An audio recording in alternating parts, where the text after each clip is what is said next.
Hello friends, welcome back to my YouTube channel. इस video में हम पढ़ने वाले हैं क्लास 12th ऑर्गेनिक केमिस्ट्री का रैपिड रिवीजन। बिना किसी देरी के फटाफट से वीडियो शुरू करते हैं। इस वीडियो में हम पढ़ने वाले हैं सारी ही नेम रिएक्शंस और साथ ही हम पढ़ेंगे केमिकल टेस्ट। और एक और खास बात कि यहाँ जो हम रिएक्शंस पढ़ेंगे, जो टेस्ट पढ़ेंगे, चैप्टर वाइज पढ़ेंगे। रिएक्शन में ये डिस्कस करेंगे कि कौन सी रिएक्शन कौन से सेक्शन से बिलोंग करती है, क्या वो प्रिपरेशन मेथड है या रिएक्शन है, केमिकल प्रॉपर्टी है। बहुत ही इजी होने वाला है पूरा ऑर्गेनिक केमिस्ट्री का रिवीजन। तो बिना किसी देरी के शुरू करते हैं। आप स्क्रीनशॉट भी ले सकते हैं। चैप्टर वाइज हम रिएक्शन करेंगे। फर्स्ट जो चैप्टर है हमारा halo alkane and hello Erin, जिसमें 8 केमिकल रिएक्शंस, 8 नेम रिएक्शंस हैं। ठीक है, जो शुरू की 5 नेम रिएक्शंस है वो प्रिपरेशन मेथड है और जो 3 नेम रिएक्शंस है वो केमिकल प्रॉपर्टी के अंदर आती है, यानी कि रिएक्शन विथ मेटल के अंदर आती है। फर्स्ट रिएक्शन है हमारी फिंकलस्टीन रिएक्शन। ये एक ऐसी केमिकल रिएक्शन है जिसमें हम एल्काइल हैलाइड की मदद से बनाते हैं एल्काइल आयोडाइड। ठीक है, कोई भी, या तो हम एल्काइल क्लोराइड लेंगे, एल्काइल ब्रोमाइड लेंगे, तो उससे हम बनाएंगे एल्काइल आयोडाइड। कैसे बनाएंगे? यहाँ पर हम मान लेते हैं कोई भी एल्काइल हैलाइड ले लेते हैं, उसकी रिएक्शन हम करवाएंगे सोडियम आयोडाइड के साथ। तो यहाँ पर क्या बनेगा, आर के साथ लग जाएगा आई और साथ में बन जाएगा NaX। तो ये बन गया हमारा एल्काइल आयोडाइड। सेकेंड रिएक्शन है स्वार्ट्ज रिएक्शन। स्वार्ट्ज रिएक्शन में हम मेटल फ्लोराइड की मदद से बनाते हैं एल्काइल फ्लोराइड। ठीक है, जैसे कि यहाँ पर कोई भी हम एल्काइल हैलाइड लेंगे, उसके बाद साथ में हम लेंगे मेटल फ्लोराइड। तो यहाँ पर क्या बनेगा, RF बनेगा, यानी कि एल्काइल फ्लोराइड। और साथ में क्या बनेगा, AgX। यहाँ पर X ब्रोमीन हो सकता है, क्लोरीन हो सकता है, कुछ भी हो सकता है। इसके बाद थर्ड रिएक्शन है सेंडमेयर रिएक्शन। सेंडमेयर रिएक्शन क्या होती है? सेंडमेयर रिएक्शन में हम डाइअज़ोनियम सोल्ट N2+Cl- डाइअज़ोनियम सोल्ट से बनाते हैं हेलो एरिन Cu2Cl2। यहाँ पर हम क्या लेंगे, कॉपर आयन लेंगे। ठीक है, कॉपर आयन रिएक्शन में इंक्लूड होता है। जैसे कि यहाँ पर क्या बनेगा, जो प्रोडक्ट बनेगा वो हेलो एरिन बनेगा, यहाँ पर क्लोरीन लग जाएगा इस तरीके से, और साथ में नाइट्रोजन गैस निकल जाएगी। बाई प्रोडक्ट अभी हमें इतने इंपॉर्टेंट नहीं पढ़ने हैं, मेन प्रोडक्ट हमें पढ़ना है। तो सेंडमेयर रिएक्शन और गेटरमन रिएक्शन में यही कंफ्यूजन होता है। तो सेंडमेयर रिएक्शन में हम किसकी प्रेजेंस में, कॉपर आयन की प्रेजेंस में, और गेटरमन रिएक्शन में हम कॉपर पाउडर की प्रेजेंस में रिएक्शन करवाते हैं। जैसे कि अगर हम बात करें गेटरमन रिएक्शन की, तो ये हमारा N2+Cl- है। इसकी रिएक्शन हम करवाएंगे कॉपर पाउडर और HCl, यानी कि हेलोजन एसिड हम ले सकते हैं, जो भी हमें हेलोजन लगाना है उसका एसिड। तो यहाँ पर सिमिलरली प्रोडक्ट क्या बन जाएगा, क्लोरोबेंजीन बन जाएगा और नाइट्रोजन गैस निकल जाएगी। तो ये हमारी रिएक्शन कंप्लीट होती है। इसके बाद बाल्ज-स्कीमन रिएक्शन। बाल्ज-स्कीमन रिएक्शन की मदद से हम बनाते हैं एराइल फ्लोराइड। कैसे बनाते हैं, पूरी प्रोसेस हम आराम से समझेंगे गाइस। ये हमारा डाइअज़ोनियम सोल्ट है N2+Cl-। डाइअज़ोनियम सोल्ट की रिएक्शन हम करवाएंगे, डाइअज़ोनियम सोल्ट की रिएक्शन करवाएंगे फ्लोरोबोरिक एसिड HBF4। ये क्या है, फ्लोरोबोरिक एसिड। तो यहाँ पर क्या होगा, जब रिएक्शन होगी तो बेंजीन डाइअज़ोनियम फ्लोरोबोरेट बन जाएगा, यानी कि N2+BF4-। ठीक है, फिर अगर हम इसे हीट कर देते हैं तो हमारे पास क्या बन जाता है, एल्काइल फ्लोराइड बन जाता है। यहाँ पर फ्लोरीन लग जाए, एराइल फ्लोराइड बन जाता है। ठीक है, एल्काइल फ्लोराइड के लिए एकमात्र रिएक्शन है स्वार्ट्ज रिएक्शन, और एराइल फ्लोराइड के लिए एकमात्र रिएक्शन है बाल्ज-स्कीमन रिएक्शन। इसके बाद 3 रिएक्शंस जो हमें दिख रहे हैं नीचे, नेम रिएक्शंस, वो है रिएक्शन विथ मेटल। जैसे अगर हम बात करें वुड्स रिएक्शन की, तो वुड्स रिएक्शन में हम लेते हैं एल्काइल हैलाइड, साथ में हम लेते हैं मेटल, और इसकी रिएक्शन हम करवाते हैं ड्राई ईथर की प्रेजेंस में। ठीक है, तो यहाँ पर क्या होगा, इस तरीके से डाई एल्काइल ग्रुप हमें मिल जाएंगे और साथ में NaX हमें मिल जाएगा 2 टाइम्स। अगर हम बात करें फिटिक रिएक्शन की, तो सेम वुड्स रिएक्शन की तरह है, बस यहाँ पर जैसे हमने एल्काइल हैलाइड लिया था, यहाँ पर हमें एराइल हैलाइड लेना है, जैसे कि इस तरीके से। और साथ में हमें क्या लेना है, मेटल लेना है। ड्राई ईथर की प्रेजेंस में रिएक्शन करवाएंगे, तो यहाँ पर क्या बनेगा, डाईफिनाइल बन जाएगा। ये डाईफिनाइल बन गया और 2NaX निकल जाएगा। फिर लास्ट रिएक्शन आती है Wurtz Fittig reaction. Wurtz Fittig reaction में क्या होगा, वुड्स और फिटिक का कॉम्बिनेशन, यहाँ पे एल्काइल ग्रुप भी होगा, एराइल ग्रुप भी होगा, यानी कि यहाँ पर हम RX भी लेंगे प्लस एराइल हेलाइड भी लेंगे और साथ में मेटल भी लेंगे। तो यहाँ पर क्या बनेगा, जो हमारा बेंजीन रिंग है वहाँ पर ऊपर लग जाएगा एल्काइल ग्रुप, साथ में क्या बनेगा, NaX बनेगा। ठीक है, NaX बनेगा और ये यहाँ पर लग जाएगा। तो यहाँ तक बात क्लियर है। तो चलिए देखते हैं सेकेंड चैप्टर की रिएक्शंस। सेकेंड चैप्टर है हमारा एल्कोहल, फिनोल एंड ईथर, जिसमें केवल 4 केमिकल रिएक्शन है, 4 नेम रिएक्शन है। ठीक है, तो फर्स्ट रिएक्शन है एस्टरिफिकेशन। एस्टरिफिकेशन नाम से पता चल रहा है एस्टर का फॉर्मेशन। तो कैसे होता है, जब हम एल्कोहल की रिएक्शन करवाते हैं कार्बोक्सिलिक एसिड के साथ इन एसिडिक मीडियम, तो यहाँ पर बनता है एस्टर RCOOR और साथ में बनता है वाटर। ये हमारी कौन सी रिएक्शन हो गई, एस्टरिफिकेशन। सेकेंड रिएक्शन की हम बात करें कोल्ब्स रिएक्शन। कोल्ब्स रिएक्शन क्या होती है, कोल्ब्स और रीमर टीमर में बहुत कंफ्यूजन होता है, लेकिन अब वो नहीं रहेगा। कोल्ब्स रिएक्शन क्या होती है, फिनोल लेंगे हम, ये क्या है, फिनोल है। फिनोल की रिएक्शन सबसे पहले हम करवाएंगे NaOH के साथ, क्योंकि फिनोल डायरेक्टली कोई रिएक्शन नहीं करता है, फिनोक्साइड आयन बहुत अच्छे से रिएक्शन करता है। तो पहले हम इसे फिनोक्साइड आयन बनाएंगे, ये बन गया ONA। इसकी रिएक्शन सबसे पहले हम करवाएंगे CO2 के साथ, फिर हम करवाएंगे H+ के साथ। तो यहाँ पर क्या बन जाएगा, यहाँ पर OH और यहाँ पर COOH, यानी कि ये क्या बन गया, ये हमारा बन गया सैलिसल्डिहाइड। सैलिसल्डिहाइड, ठीक है। इसके बाद अगर हम बात करें रीमर टीमर रिएक्शन की, तो इसमें क्या होता है, सबसे पहले हम वही फिनोल लेंगे, यहाँ पर फिनोल की रिएक्शन हम करवाएंगे CHCl3 यानी कि क्लोरोफॉर्म और NaOH के साथ। तो यहाँ पर क्या बनेगा, जो हमारा OH है उसकी जगह ONA आ जाएगा और ये जो ClCl3 लगाएगा यहाँ पर CHCl2 बन जाएगा। फिर वापस से NaOH के साथ अगर हम रिएक्शन करवाते हैं तो क्या होता है, ONA एज इट इज रहेगा और यहाँ पर CHO लग जाएगा। फिर एसिडिक मीडियम में रिएक्शन करवाएंगे तो ये हमारा वापस से OH बन जाएगा, यानी कि इस तरीके से OH CHO। तो ये क्या हो गया, सैलिसल्डिहाइड। सैलिसल्डिहाइड बहुत सिंपल सी रिएक्शन है, एक दो बार प्रैक्टिस करेंगे तो हो जाएगी। उसके बाद विलियमसन सिंथेसिस। ठीक है, विलियमसन सिंथेसिस में क्या होता है, हम यहाँ पर लेते हैं हेलो एल्केन, उसकी रिएक्शन हम करवाते हैं RONA, सोडियम एल्कोक्साइड। तो यहाँ पर क्या होता है, यहाँ पर देखिए हमें क्या बनाना है, ROR यहाँ पर बनेगा, यहाँ पर R+X- हो गया, यहाँ पर Na+RO- हो गया। तो ROR के साथ लगेगा, NaX के साथ लगेगा, तो ये क्या बन गया, ईथर बन गया। ठीक है, तो ये जो चैप्टर है हमारा सेकेंड चैप्टर की नेम रिएक्शंस कंप्लीट होती है। बढ़ते हैं थर्ड चैप्टर की ओर। चैप्टर नंबर 3 जो है हमारा aldehyde, ketone and carboxylic acid, जिसमें बहुत सारी रिएक्शन, लेकिन सारी ही रिएक्शन बहुत इजी है। पहली रिएक्शन है रोजेनमूड रिडक्शन। ये जो शुरू की 4 रिएक्शन है ये प्रिपरेशन ऑफ एल्डिहाइड से है। ठीक है, तो सबसे पहले हम बात करें रोजेनमूड रिडक्शन की, तो यहाँ पर हम क्या करते हैं, बेंजोइल क्लोराइड लेते हैं, उससे हम बनाते हैं, क्या बनाते हैं, बेंजल्डिहाइड, और यहाँ पर क्या लेते हैं, H2PD लेते हैं, और साथ में हम लेते हैं BaSO4। तो यहाँ पर क्या बन जाएगा, बेंजल्डिहाइड बन जाएगा। सेकेंड रिएक्शन है स्टीफन रिएक्शन। स्टीफन से क्या याद रहा है, एक तो याद आ रहा है स्टीफन से कि हमें टीन क्लोराइड लेना है, बिल्कुल लेना है। यहाँ पर हम बनाते हैं साइनाइड की मदद से, cyanide plus SnCl2 plus HCl।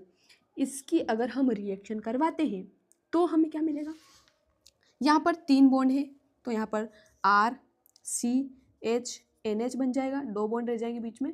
फिर उसके बाद अगर हम इसका हाइड्रोलिसिस कर देंगे तो हमें क्या मिल जाएगा, जो हमें चाहिए, RCHO। ठीक है, इसके बाद थर्ड रिएक्शन है Etard reaction. Etard reaction T से याद रखना है टोलुइन, तो यहाँ पर हमें लेना है टोलुइन, बेंजीन पर लगा हुआ CH3, उसके बाद CrO2Cl2, और हम क्या करेंगे, पहले तो कार्बन डाइसल्फाइड से रिएक्शन करवाएंगे और दूसरी बार में हाइड्रोलिसिस कर देंगे। तो यहाँ पर हमें क्या मिल जाएगा, बेंजल्डिहाइड मिल जाएगा। ठीक है। इसके बाद गेटरमन कोच रिएक्शन, तो गेटरमन कोच रिएक्शन के फॉर कार्बन डाइऑक्साइड लेंगे, इसमें OCH, OCH यानी कि CHO एल्डिहाइड, ठीक है। तो यहाँ पर बेंजीन से हम बनाते हैं, ये बेंजीन है हमारा, इससे हमें क्या बनाना है, बेंजीन से बेंजल्डिहाइड बनाना है। किसकी प्रेजेंस में ये रिएक्शन होती है, कार्बन मोनोऑक्साइड के प्रेजेंस में, साथ में HCl रहेगा और एनहाइड्रस AlCl3 रहेगा।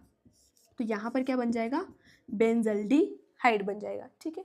ये हमारी प्रिपरेशन थी एल्डिहाइड की। अब इनकी केमिकल रिएक्शंस यानी कि एल्डिहाइड कीटोन कार्बोक्सिलिक एसिड की केमिकल रिएक्शन से हमारे पास नेम रिएक्शन से, जैसे पहली रिएक्शन है क्लीमेंजन रिडक्शन।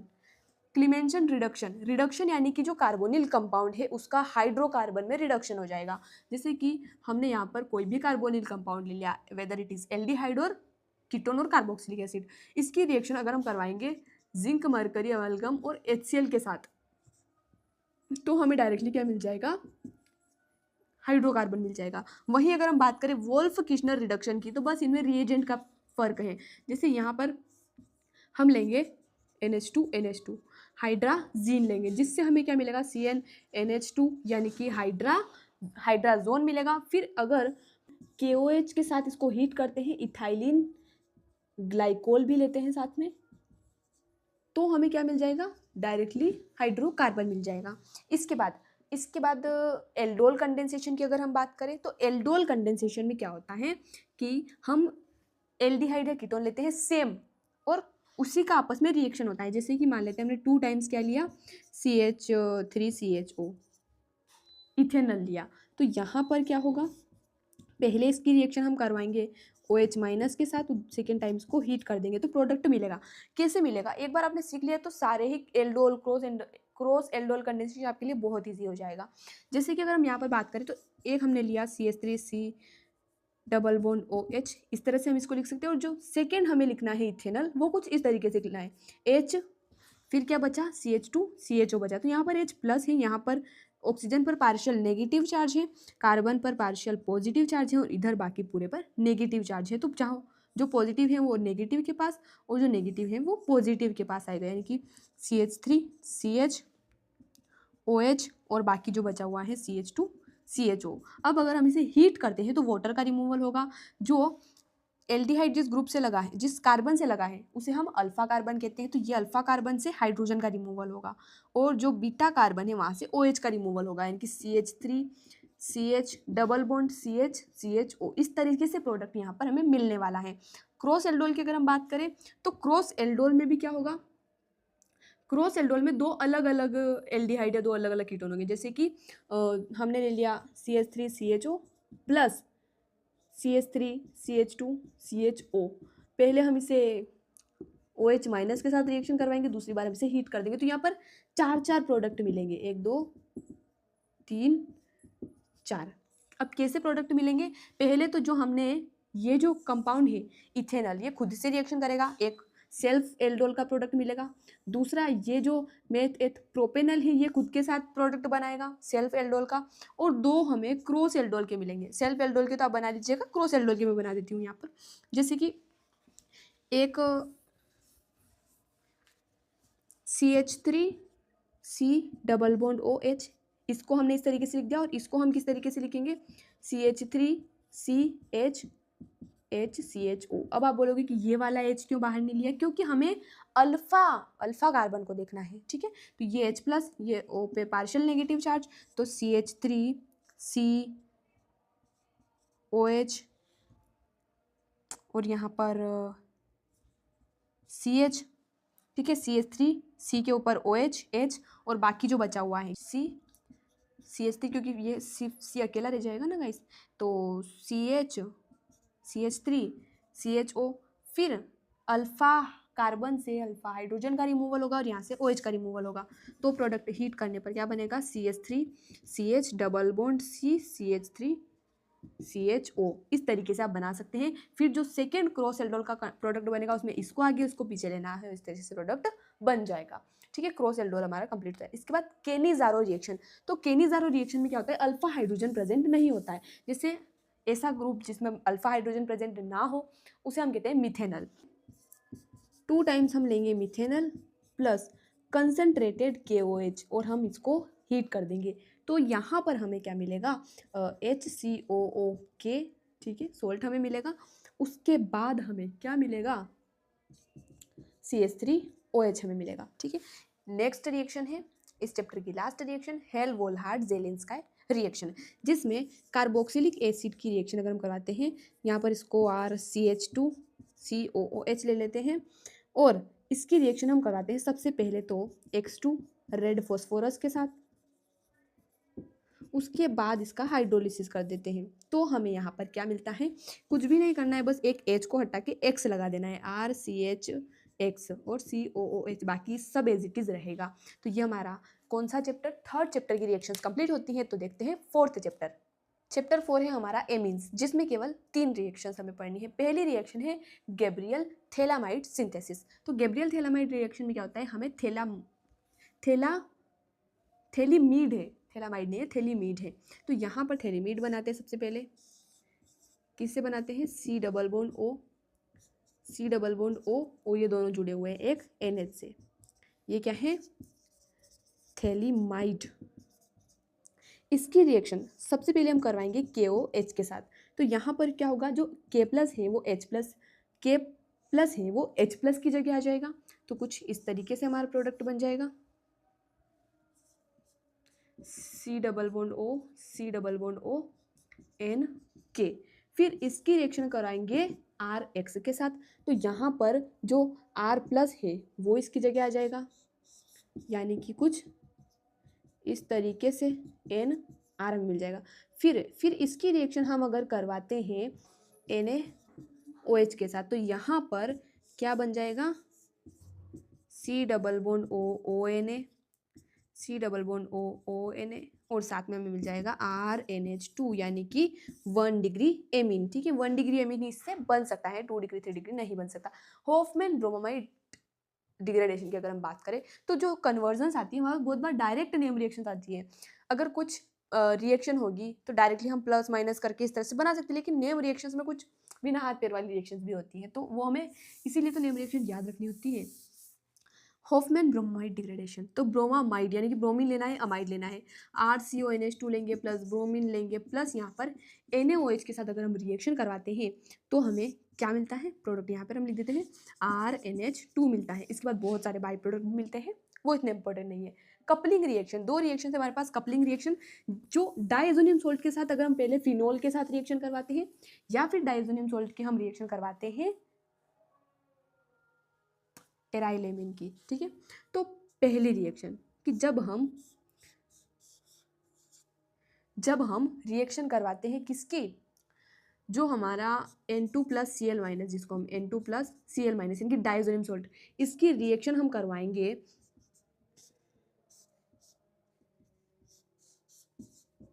फिनोल के साथ। इस तरह से हमने क्यों लिखा है यहाँ पर, क्योंकि हमें यहाँ पर क्या करना है, प्रोडक्ट किस तरीके से बनेगा, जो H है उसके साथ Cl चला जाएगा और N2 से ये दोनों जुड़ जाएंगे, यानी कि एजोबेंजीन जिसे हम कहते हैं। ये N, ये OH, तो ये जो प्रोडक्ट है, ये जो पूरा इस OH को हटा दे तो ये पूरा ग्रुप को हम एजोबेंजीन बोलते हैं। और यहाँ पर पैरा पोजीशन पर OH लगा हुआ है, इनकी पैरा हाइड्रोक्सी एजोबेंजीन, ठीक है। सेकेंड रिएक्शन में हम यहाँ पर फिनोल की जगह क्या लेंगे, एनिलीन लेंगे, इस तरीके से N2+Cl- प्लस H ना भी लिखे तो अच्छा होगा, लेकिन लिखेंगे तो ज़्यादा बेहतर रहेगा कि आपको समझ आ जाएगा कि HCl यहाँ से निकालना है, NH2। तो यहाँ पर क्या बनेगा, इस तरीके से एजोबेंजीन बनेगा और पैरा पर NH2 लग जाएगा। तो इसको हम क्या नाम देंगे, पैरा पे एमिनो ग्रुप लगा हुआ है, ठीक है, इसको हम प्रायोरिटी देंगे एजोबेंजीन को, तो पैरा एमिनो एजोबेंजीन। तो यहाँ पर एक कपलिंग रिएक्शन भी कंप्लीट होती है। नेम रिएक्शन सारी ही कंप्लीट हो चुकी है, एक बार रिवाइज कर ले फटाफट से, स्क्रीनशॉट लेते चले साथ में। अब हम देखते हैं इंपॉर्टेंट केमिकल टेस्ट। अब हम देख लेते हैं सारे ही इंपॉर्टेंट केमिकल टेस्ट। फर्स्ट जो टेस्ट है ल्यूकास टेस्ट, जो कि यूज होता है 1 डिग्री 2 डिग्री 3 डिग्री एल्कोहल को डिस्टिंग्विश करने के लिए। ल्यूकास टेस्ट किया जाता है ल्यूकास रिएजेंट की मदद से। ल्यूकास रिएजेंट क्या होता है, HCl in presence of anhydrous ZnCl2, इसे हम कहते हैं ल्यूकास रिएजेंट। जब ये 3 डिग्री अल्कोहल में डाला जाता है तो इंस्टेंट टर्बिडिटी हमें देखने को मिलती है, धुंधलापन। अगर टर्बिडिटी थोड़ी देर बाद आती है, 5 मिनट बाद, तो 2 डिग्री अल्कोहल होगा। अगर टर्बिडिटी नहीं आती है, टेम्परेचर बढ़ाने पर आती है, तो वो 1 डिग्री अल्कोहल है। इसके बाद ब्रोमीन वाटर टेस्ट, जो यूज़ होता है फिनोल की प्रेजेंस चेक करने के लिए, जिसमें हम यहाँ पर क्या लेते हैं, फिनोल लेते हैं। उसको अगर हम ब्रोमीन के साथ रिएक्शन करवाएंगे, ब्रोमीन वाटर के साथ, तो यहाँ पर हमें क्या मिलेगा, ट्राई ब्रोमोफिनोल मिलेगा। 1 2 3 यहाँ पर ब्रोमीन लग जाएगा, तो यहाँ पर हमें मिलती है इसकी वाइट पीपीटी। तो इससे कंफर्म हो जाता है कि फिनोल ग्रुप प्रेजेंट है। इसके बाद टोलेंस रिएजेंट और टोलेंस टेस्ट और फेलिंग टेस्ट, दोनों टेस्ट यूज होते हैं एल्डिहाइड कीटोन को डिस्टिंग्विश करने के लिए। टोलेंस टेस्ट की अगर हम बात करें तो इसमें ये जो टेस्ट है टोलेंस टेस्ट, कीटोन ये टेस्ट नहीं देते, एलिफेटिक और एरोमेटिक दोनों एल्डिहाइड ये टेस्ट देते हैं। और इसमें टोलेंस रिएजेंट यूज़ किया जाता है। अगर हम एल्डिहाइड को रिएक्शन करवाते हैं डाई एमीन सिल्वर हाइड्रोक्साइड, ठीक है, सिल्वर की ऑक्सीडेशन नंबर यहाँ पर आ जाएगी, डाईएमीन सिल्वर हाइड्रोक्साइड, जो क्या है, टोलेंस रिएजेंट है। अगर उसकी रिएक्शन हम करवाते हैं एल्डिहाइड के साथ, तो यहाँ पर हमें सिल्वर की पीपीटी देखने को मिलेगी, ठीक है, सिल्वर की पीपीटी। तो यहाँ पर शाइनी अपीयरेंस, इस टेस्ट को ही हम सिल्वर मिरर टेस्ट भी कहते हैं। इसके बाद अगर हम बात करें फेलिंग टेस्ट की, तो ये एरोमेटिक एल्डिहाइड और कीटोन ये टेस्ट नहीं देते हैं, केवल एलिफेटिक एल्डिहाइड ये टेस्ट देते हैं। फेलिंग रिएजेंट की मदद से होता है। फेलिंग रिएजेंट जो होता है 2 सॉल्यूशन से मिलकर बना होता है, फेलिंग ए और फेलिंग बी। फेलिंग बी जो होता है वो Cu कॉपर सल्फेट होता है। फेलिंग बी जो होता है वो sodium potassium alkaline, sodium potassium tartrate होता है, ठीक है। तो जब हम ये रिएक्शन करते हैं तो यहाँ पर हमें Cu2O की पीपीटी देखने को मिलती है, ठीक है, रेडिश ब्राउन पीपीटी हमें देखने को मिलती है, रेडिश ब्राउन पीपीटी। इसके बाद आइडोफॉर्म और 2,4-DNP टेस्ट, दोनों टेस्ट यूज होते हैं कार्बोनिल ग्रुप की प्रेजेंट चेक करने के लिए कि कंपाउंड जो है उसमें कार्बोनिल ग्रुप प्रेजेंट है या नहीं। तो आइडोफॉर्म टेस्ट में क्या होता है, मोस्टली इसमें लिया जाता है मिथाइल कीटोन। तो अगर हम उसमें मिथाइल कीटोन में क्या डालेंगे, आयोडीन डालेंगे, NaOH डालेंगे, मिथाइल कीटोन, तो हमें यहाँ पर क्या मिलेगा, आइडोफॉर्म मिलेगा। आइडोफॉर्म जो होता है उसकी येलो पीपीटी होती है, येलो पीपीटी, ठीक है। सिमिलरली 2,4-DNP टेस्ट जो है 2,4-डाइनाइट्रोफिनाइल हाइड्राजीन, उसके अगर हम रिएक्शन करवाएंगे कार्बोनिल कंपाउंड से, ठीक है, बना भी देते हैं यहाँ पर NH2 2,4-डाइनाइट्रोफिनाइल हाइड्राजीन, तो यहाँ पर हाइड्राजोन बनेगा और जिसकी येलो पीपीटी होती है, येलो पीपीटी यहाँ पर मैं लिख देती हूँ 2,4-DNP डेरिवेटिव्स, ठीक है। इसके बाद जो सोडियम बाइकार्बोनेट टेस्ट है उसकी मदद से हम कार्बोक्सिलिक एसिड की प्रेजेंस चेक कर सकते हैं। कार्बोक्सिलिक एसिड की रिएक्शन सोडियम हाइड्रोजन कार्बोनेट के साथ करवाएंगे तो क्या मिलेगा, CO2 गैस मिलेगी, विच टर्न्स लाइम वाटर मिलके सो ऑन, वो पढ़ चुके हैं। आइसोसाइनाइड टेस्ट, जिसे हम कार्बाइलमाइन टेस्ट भी कहते हैं, क्योंकि जो आइसोसाइनाइड होता है उसी को कार्बाइलमाइन कहा जाता है, RNC, ठीक है।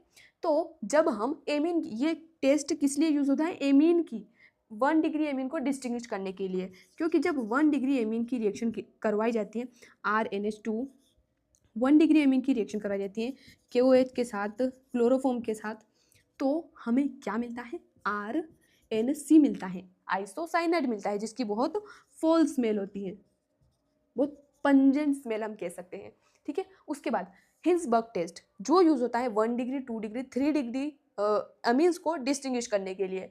अगर हम हिंसबर्ग रिएजेंट क्या होता है, हिंसबर्ग रिएजेंट की मदद से ये टेस्ट होगा। हिंसबर्ग रिएजेंट जो होता है वो होता है बेंजीन सल्फोनिल क्लोराइड, यानी कि S+O+Cl, यानी कि C6H5SO2Cl। जब हम इसकी रिएक्शन 1 डिग्री एमीन से करवाएंगे तो हमें क्या मिलेगा, बेंजीन सल्फोनामाइड मिलेगा, जो कि एल्केलाई मीडियम में सोल्यूबल होगा। अगर 2 डिग्री से रिएक्शन करवाएंगे तो हमें यहाँ पर एन एल्काइल बेंजीन सल्फोनामाइड मिलेगा, यहाँ पर N di alkyl benzene sulphonamide मिलेगा, जो कि बेस में सोल्यूबल नहीं होगा। और 3 डिग्री ये टेस्ट नहीं देते हैं, तो इससे हम डिस्टिंग्विश कर सकते हैं 1 डिग्री, 2 डिग्री, 3 डिग्री एमीन्स को। नाइट्रिक एसिड टेस्ट की बात करें तो ये टेस्ट जो होता है यूज़ होता है एलिफेटिक और एरोमेटिक एमीन्स को डिस्टिंग्विश करने के लिए। अगर हम बात करें एलिफेटिक एमीन्स की, एलिफेटिक एमीन्स आर NH2, तो अगर हम इसकी रिएक्शन कराते हैं HCl NaNO2 के साथ, ठीक है, और 0 to 5 डिग्री सेल्सियस में, यहाँ पर HCl जो है HCl NaNO2, तो जो हमारा नाइट्रस एसिड होगा वो यहीं पर बनता है HNO2 रिएक्शन में ही वो बनता है। तो जब ये रिएक्शन होगी तो यहाँ पर एलिफेटिक अमीन अगर होगा तो स्टेबल डायजोनियम सॉल्ट नहीं बनेगा, जो N2 प्लस Cl माइनस बनेगा वो स्टेबल नहीं होगा और फर्दर रिएक्शन करके क्या बना देगा, ROH बना देगा। ठीक है, इसके बाद अगर हम बात करें कि एरोमेटिक एमीन अगर होगा तो वो स्टेबल, ये सेम रिएजेंट यहाँ पर लेंगे, स्टेबल डायजोनियम सॉल्ट बनाएगा, N2 प्लस Cl माइनस, ये स्टेबल होता है। तो ये हमारे सारे टेस्ट कंप्लीट होते हैं। आई होप आपको वीडियो पसंद आया होगा। मिलते हैं अगले वीडियो में नए टॉपिक के साथ। धन्यवाद।